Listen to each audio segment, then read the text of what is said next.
ક્ષત્રિય સમાજના આગેવાનોની અટકાયત મામલે કોંગ્રેસના મહેશ રાજપૂતનું નિવેદન સામે આવ્યું।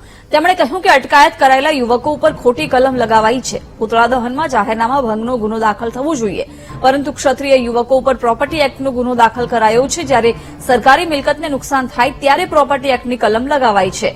સાથે જ તેમણે કહ્યું કે અગાઉ ભાજપના નેતાઓ રાજકોટના મેયર દ્વારા પણ પુતળા દહન કરાયું હતું, ત્યારે તો કોઈ ગુનો દાખલ નથી કરાયો।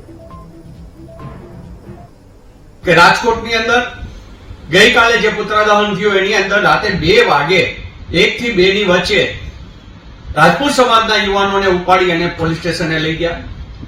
જે જાણકારી મેં મીડિયાના મિત્રો દ્વારા મેળવી છે એ મુજબ તેની અંદર જે જાહેરનામાના ભંગનો ગુનો દાખલ થવો જોઈએ તેના બદલે તેની અંદર પ્રોપર્ટી એક્ટ મુજબનો ગુનો દાખલ કરવામાં આવ્યો છે કે ડેમેજ પ્રોપર્ટી એક ડેમેજ સરકારી મિલકતને નુકસાન પહોંચાડવું એ ક્યારે લાગુ પડે કે જ્યારે કોઈ સરકારી કચેરીને નુકસાન કર્યું હોય, સરકારી વાહનને નુકસાન કર્યું હોય તો એ લાગુ પડે। એના બદલે આ પુતળા દહનની અંદર જે અત્યારથી વર્ષોથી આપણે જોતા આવી છે માત્ર જાહેરનામાનો ભંગ અને એ રીતે ગુનો દાખલ થતો હોય છે, પણ આની અંદર આ કલમો મારવામાં આવી છે। એટલે માત્ર ને માત્ર રાજપૂત સમાજનું જે આંદોલન છે એને કેમ ડામી દેવું અને કેમ જેલ ભેગા કરવા કે જેથી બીજા અન્ય લોકો દબાઈ જાય।